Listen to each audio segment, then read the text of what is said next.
Watch this nigga. And you know what though? Shout out to my mom and pops. What up, my boy? Shout out to mom and pops for what's happening? What's happening? Huh?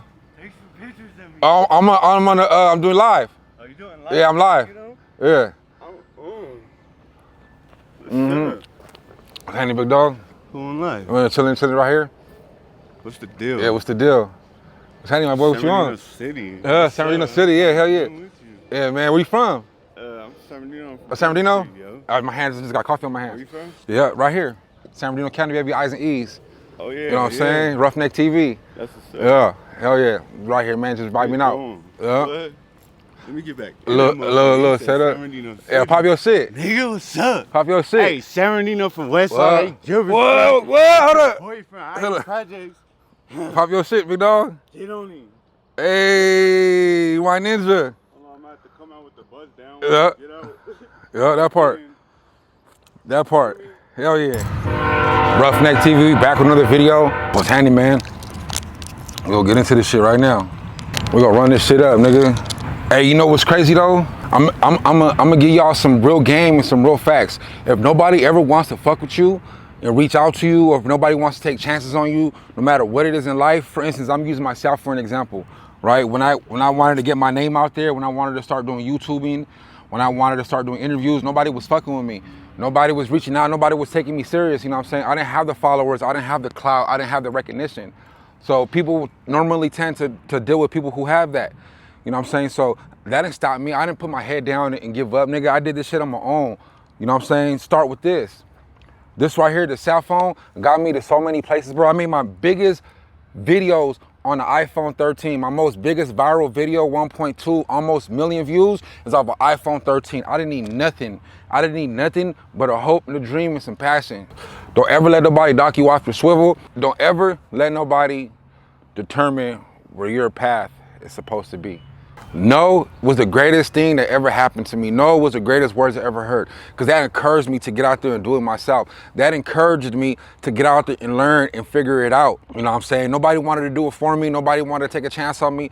It's cool. I don't need nobody but myself. You know what I'm saying? And that created character. That created the hunger, the passion, the strive to be the best that I can be. I don't need nobody to put me on. I can do my own interview. You don't think for 1 second that I don't need to go to podcasts? I don't need to go to podcasts. I can make a list of questions, put it right in front of the camera, out of frame where you guys don't see it, and answer the answers to my own questions.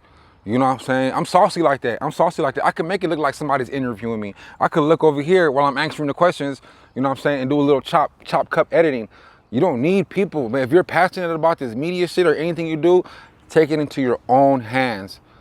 Do it yourself. Figure it out yourself. The information is out there. Google, YouTube, forums, books, magazines, asking people, word of mouth, dog. The information is very much out there. You don't need nobody to help you, dog. Take it upon yourself to pick this shit up and learn it yourself, dog. I guarantee you won't be upset. I guarantee you, dog. I guarantee you, dog. You want to be an artist and you can't find nobody to do your music for you, or people are too expensive, learn it yourself, dog. If you have an iPhone, you have $1 million in your pocket, you don't even know it. If you want to be a YouTuber, content creator, if you have an iPhone, you have $1 million and don't even know, dog. It's 4K provided to you in the palm of your hands. 4K footage, nigga. Don't ever let nobody knock you off your swivel. What inspired me to want to create content? I always wanted to be famous when I was a kid. There's nothing wrong with it. You know what I'm saying? I never had the attention. I never was a popular kid. I never was the cool kid in school, maybe until like high school. But I knew that's something I always wanted to do. Watching Nickelodeon, Disney Channel, watching the kids on all those TV shows. And as a kid myself, I wanted to be just like that, dog. Who doesn't? Who doesn't want to be a childhood star or celebrity? Who doesn't want the money, the fame, the clout, the power?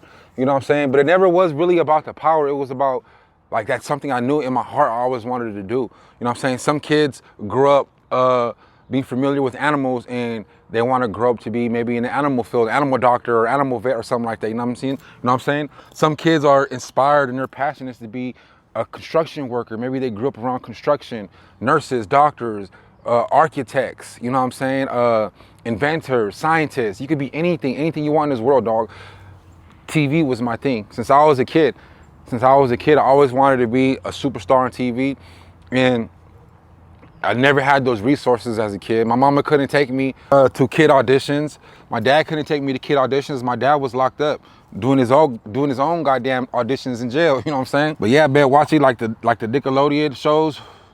You know what I'm saying? Where they'll show kids do like cool things. They'll go to kids' houses and showcase whatever their hobbies or passion are, dog. Just, I don't know, dog. Nickelodeon and Cartoon Network and Disney Channel and just all the kids shows back in the day. I just always wanted to be a superstar. I always wanted to be a superstar. From watching the childhood movies to the reality shows, just everything in general, anything and everything TV inspired me to want to be behind the camera. I didn't know what I was good at though. I didn't know what I was good at. I didn't have the resources. I didn't have the people around me that were familiar with the industry, with the camera industry. I had to learn everything myself, dog. I'm filming this off a Sony a6700. I did my research. I was like, this is a cool hybrid camera. It can do pictures and videos. I don't really like doing pictures. I love doing videos. So it is what it is, dog. I can learn it and rock with it from there. But that's what inspired me to want to do content, was seeing it and picking it up as a kid, dog. We didn't have nothing. We couldn't afford nothing like that, no toys, no nothing. So all I was doing was sitting in front of the TV, watching TV and watching movies and watching programs, watching shows, and that was my influence. You know what I'm saying? The people that were actually doing it, the actors, actresses, all that, Hollywood producers, filmmakers, documentary makers, editors, dog. I wanted to do that. I didn't know in what field, what genre, what type of film. I just know I wanted to be the guy that learned it all and did it all. And maybe one day, no matter how long it took, got a little clout from my hard work paying off, from my passion and my dream. I'll do this shit for free. Even if I didn't get paid for it, I'll always do this. I'll always make content. No matter if it's garbage, to me, it's magic. And that's all that matters. You know what I'm saying? And that's what inspired me to wanting to get into content. How far do I plan on taking it? And where do I see myself going with this content? Man, just never stopping. I don't have to go nowhere. As long as I do it, it's therapeutic for me. As long as I create it, it's like documenting my journal on film. That's how I look at it. Like, all I'm doing is documenting my journal, a public journal for people to watch, maybe enjoy, maybe take something from this channel or learn something from me, or learn from my mistakes, or maybe you feel what I'm going through because you're going through the same thing I'm going through. I'm not perfect, but my plan is to never give up and to look back maybe in 5 to 10 years and reflect on how I started. Because honestly, I feel like you don't have to be that real raw and good at making film, as long as you just do it. Press that record button. You don't have to be raw. If you're real yourself, and as a human being, as a person, you're raw, you're transparent, you're genuine, you're somebody that people might want to rock with, people are gonna gravitate to that, dog. I can press record and I have one edit and get 1 million followers or subscribers or views, you know what I'm saying? I see people do it all the time. I think consistency is key. And some people get 1 million views, 1 million followers, 1 million likes from highly dressed up and edited videos. Some people go to town when it comes to editing. They edit every few seconds of their video. You see a edit, a transition. But maybe some people might like this. You know what I'm saying? This is calm, mellow. I got my little microphones. I got my little AM PM coffee. But yeah, if I was to reflect on myself 5 to 10 years from now and look back, I would just want to be doing this. It doesn't matter if I blow up. It doesn't matter if my views and everything go down. Like I said in my previous video a couple days ago, I enjoyed YouTube before I even got anything over 200 views. For 9 to 10 years, subscribers. For 9 to 10 years, I had less than 200 subscribers. My subscribers didn't go up to 50,000 subscribers until 2 years ago when I started doing hood vlogs. So out of the years I've been on YouTube since 2013, 12 years, 10 of those years, I was on YouTube consistently doing content, trucking content, prison stories with less than 200 subscribers. And I enjoyed it then. So, you know what I'm saying? So it never was about the money, the paychecks, or the subscribers. It's about just doing it because it's a passion. But yeah, to answer my own question, where do I see myself in a few years from now? How far do I see myself taking this? As far as I can take it. You know what I'm saying? Because as time goes by, technology gets better and it shrinks and you can fit everything in the palm of your hands. Look at the mics that are coming out crispy clear. It's so small. You can record video with a mic in this. That's all you need. And maybe a little light on top. Get a little phone tripod, a little light, and you're good to go, bro. A little microphone and you're good to go, bro. You don't need all that stuff nowadays.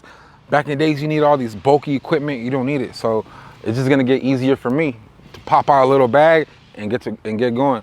But really though, my ultimate goal and dream is maybe to have something to show for. If anything, if anything, maybe like a compound or a studio, or maybe a facility somewhere in Southern California. Maybe out here in the desert that's beautiful like this. Maybe an acre or two with a couple buildings, you know what I'm saying, and some grass, some trees, and on the other side of the property have a little desert scene, and the other side have a little jungle scene. So when I film content, I can switch up the vibes on my own property. Imagine having a property as big as what you see behind me, 3 acres. Imagine having 3 acres, having a little gym building, a garage in my home. In my garage, I'm gonna have 2 setups. Gym building, I'm gonna have a setup. And on my few acres, I'm gonna have setup. This corner of the property, I'm gonna have like a little jungle setup, plant aloe trees, palm trees, bushes, and make it real green and shit like that. This side, make it look grassy, like a park. Maybe the other side, make it look like the desert, have some cactuses or something like that. You know what I'm saying? And vibe out just like that. But yeah, watch this nigga. But basically that's it.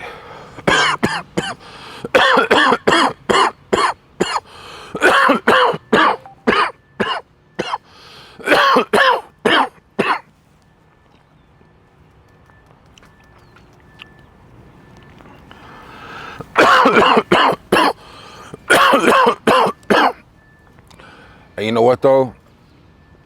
Shout out to my mom and pops. What up, my boy? Shout out to mom and pops for what's happening? What's happening? Huh? Take some pictures of me. Oh, I'm doing live. Oh, you doing live? Yeah, I'm live. You know? Yeah. What's What's happening, big dog? Going live. We're chilling right here. What's the deal? Yeah, what's the deal? What's happening, my boy? What you on? City. San Bernardino City. Yeah, hell yeah. I'm with you. Yeah, man. Where you from? I'm San Bernardino. San Bernardino? Yo. My hands just got coffee on my Where hands. you from? Yeah, right here. San Bernardino County, baby, I's and E's. Oh yeah. You know what I'm saying? RuffneckTV. That's what's up. Yeah, hell yeah. Right here, man, just vibing out. Yeah. What? Let me get back. Little setup. Yeah, pop your shit. Nigga, what's up? Pop your shit. Hey, San Bernardino from West Side. Whoa, hold up. Boyfriend, Hold I up. projects. Pop your shit, big dog. Get on him. Hey, why ninja? Hold on, I'm about to come out with the buzz down. Yeah. Get out. Yeah, that part. That part. Hell yeah. Get him with the buzz down. Right? Have my watches on. No, that's not even. Hey, just showing y'all love out there. You feel me? Ain't That no part. Thing, we out here thugging it. That Out part. here being men. That part. Feel me? Get back at us on Snapchat, Instagram, Tap it with my boy. Facebook. Get at us. 2015. Tap it with my boy. Yeah. Good looking, big dog. Hell yeah, I'm finna finish this video.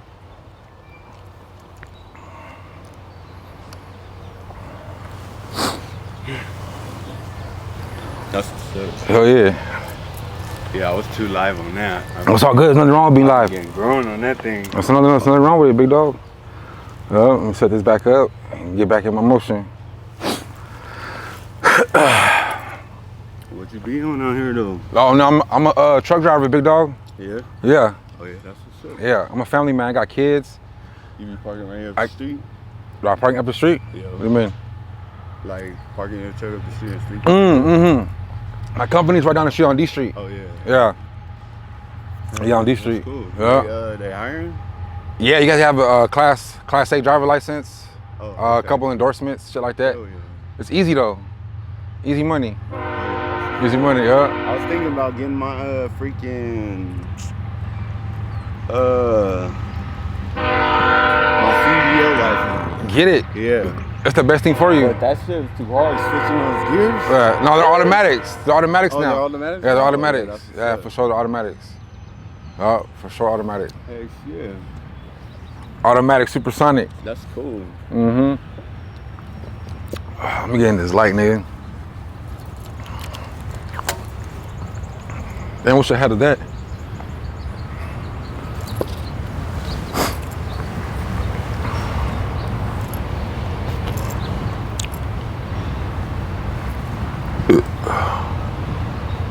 Yeah, man, before I was really interrupted. Hey, you know what's crazy though? You know what's crazy? Being black and Hispanic, that's a blessing in disguise, and I didn't even know it until I got older. And the reason why I say that, because I can literally mess with both cultures. I'm locked in. It's not me being two-sided or playing my role or being fake and acting like one way in front of the other and then the other acting another way and switching up. It's not even about that. This is about how I was raised, and it's in my heart. And I tell people, and this is what people gravitate to. They gravitate to this when they hear my story. So I speak about it a lot because people are interested in this. And to them, I can't say it enough, you know what I'm saying? Because it's interesting. You know, a lot of people can relate. A lot of people are mixed. But being black and Mexican in Southern California, growing up in the 90s and early 2000s, where those racial tensions were at its all-time high, a lot of people are mixed, sure. There's people that are mixed with Asian and black, or Hispanic and white, or just maybe Indian, Punjabi, and white. There's so many mixtures out there. You know what I'm saying? But maybe your mixture and where you're from and the time era, maybe you didn't go through it how I went through it, bro. And not that my story is more better than anybody else's, because this is not a good story. You know what I'm saying? I went through that shit. Who wants to go through it? But back in being in Southern California is like in the 90s, it's like just being in war zone. It's just always high school riot. Those of you who know. Everybody growing up in that time era experienced the high school riots, experienced all that little bullshit attention with different nationalities. It was like a jail yard. You know what I'm saying? You had the Asians over here, you had the blacks over here, you had the Mexicans over here. You know what I'm saying? You had the little Cambodian homies over here, you had the squares and the white people and the nerds over here. You know what I'm saying? So when it was lunchtime, everybody, it was like a yard, dog. You know what I'm saying? So that shit translated in the culture, translated to school. That shit just follows you wherever you went, dog. It was a time era. You know what I'm saying? And being Hispanic and black, it was like, fuck. Am I caught in the middle, or do I pick a side so I don't have to be caught in the middle? But how do I look like picking a side when my mom and dad are both equally both? We're the same, dog. I'm black and Mexican, so it's not like I can pick a side. Why would I? That's not who I am. I'm a real one, you know what I'm saying? At the end of the day, I embrace both cultures equally, 50-50. There's never been no favoritism to this side. There's never been no favoritism to this side. It's always been, I am who I am, and it is what it is, because my mom and dad made sure, even though my dad was gone, my dad made sure that that my dad's side of the family was present. My mom made sure that my dad's side of the family was present. It's no secret, dog. Everybody knows my dad didn't come home until I was 12. He was home when I was younger, but I don't remember that shit. I really don't. You know, so I love my pops. My pops was there for me every bit of the way of me being locked up. I got real good parents, you know what I'm saying? I might have been mad at them a few times here and there, but at the end of the day, I have real good parents to make sure that nigga didn't fuck with my car. I have real good parents. My mom was always there for me every bit of the way. They know that shit, dog. You know what I'm saying? And I can't never say they weren't, especially when I needed them the most. I always had my mom and dad to fall back on, and I'm blessed for that. You know what I'm saying? I'm blessed. My dad was a very good father to all of us, even though he was gone. I love my dad. I wanted to be just like my dad. You know what I'm saying? That was my role model. You know, but it is what it is, shit. What was I saying? Oh, yeah, just the trials and tribulations of if I was friends with some Mexicans, and then the blacks wouldn't fuck with me.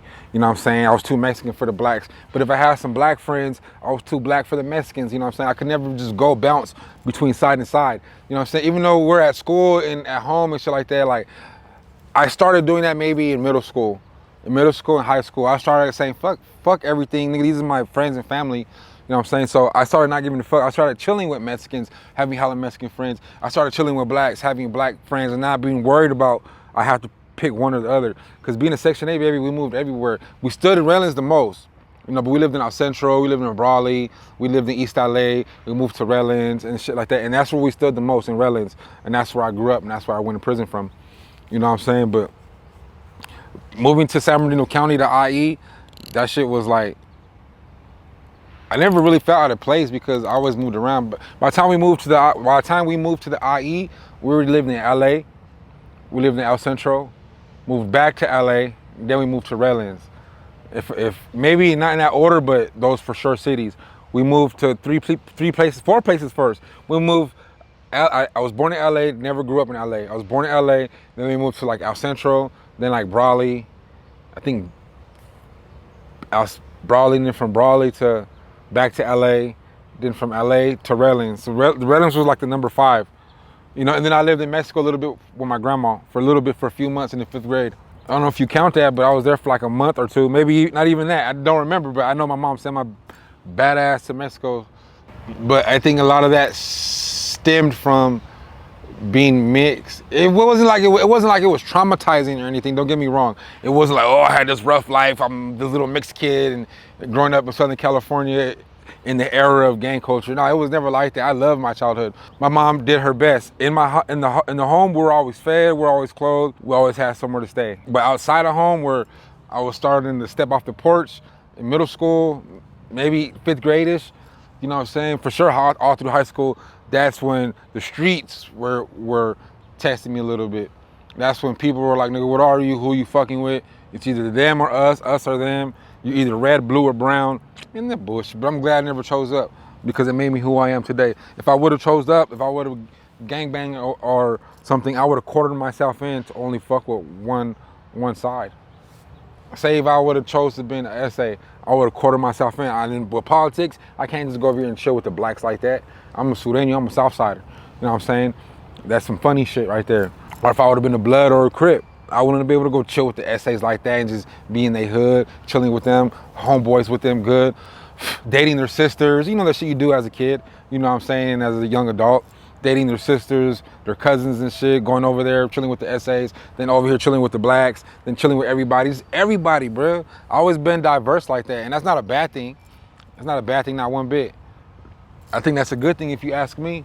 You know what I'm saying? One thing with this park, there's a lot of sketchy people. Yeah, but to answer that question, growing up, be black and Mexican, it was interesting. It was fun. It was a lot of diversity. Only because the different cultures back then didn't fuck with each other. I was diverse, so to say. I was diverse. I was intertwined. I was laced up with everybody, and I rocked with everybody. You know what I'm saying? So I never really separated myself from one side or the other. And that's a good thing, and that's one thing I'm proud of. And I think that's one quality that stands out, because I am able to do that. I am able to go fuck with the Mexicans and be locked in with the blacks. Why wouldn't I, bro? I'm both. But in the real world we live in, there's always division and people want to separate and divide, and there's always war and battles and us versus them and him and her, which is always separating. Everything is separation. If it's one person says it's up, other says it's down. One person says it's white, other one says it's black. We're all divided, separated by race, country, city, zip code, area code. You get what I'm saying? Everything is divided. Everything is divided. When you play sports, it's this team, that team, this region, that region, AFC, NFC, just everything is divided. Divide and conquer. Dog. Growing up, how I grew up, it was always the same struggle. I always seen blacks and Mexicans both on welfare.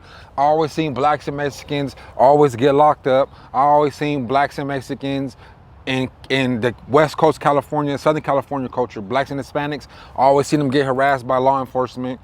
I always seen them both at the county building. Never seen no white people like that. You know what I'm saying?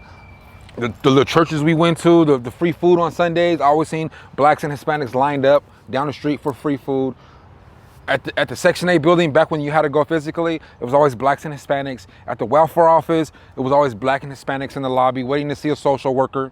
Dog, am I right or am I fucking right, dog? Because there's no wrong. Growing up as a kid, that's what I experienced. That's what I seen. That's what I seen, dog. Growing up in LA, dog, is either you seen black hoods or Mexican hoods.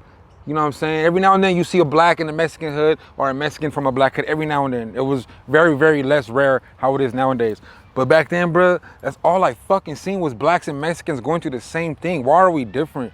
Because blacks are a little darker. There's some black ass Mexicans too in Mexico, in deep, deep, deep Mexico. There's some black ass fucking Hispanics, Mexicans, or whatever you want to call it.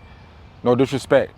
You know what I'm saying? Just like there's some light-skinned ass blacks that are, you're light-skinned as fuck, you old Drake ass nigga, but you're black. You know what I'm saying? No matter how white you are mixed with, you're black. One drop, you ever heard of the one drop rule? One drop of black, you're black. If you got one drop of black blood, you're considered a black man. I don't give a fuck how light-skinned you are, you black. But with me, not that I'm special or anything, but I never looked at no division when it came to black and Hispanics. I just never did. I never looked at it like that. Maybe that's the quality God gave me or something, but I think it's cool. Especially being from right here, from Cali, where there's nothing but blacks and Mexicans everywhere. And I fuck with white people too. My best friend, Sean Sprague, is white. Dog, my girlfriend is white. But man, I hope you guys enjoyed this video, man. I just wanted to break a little stuff down with y'all. Have some dialogue. Roughneck TV. Like, subscribe, leave a comment.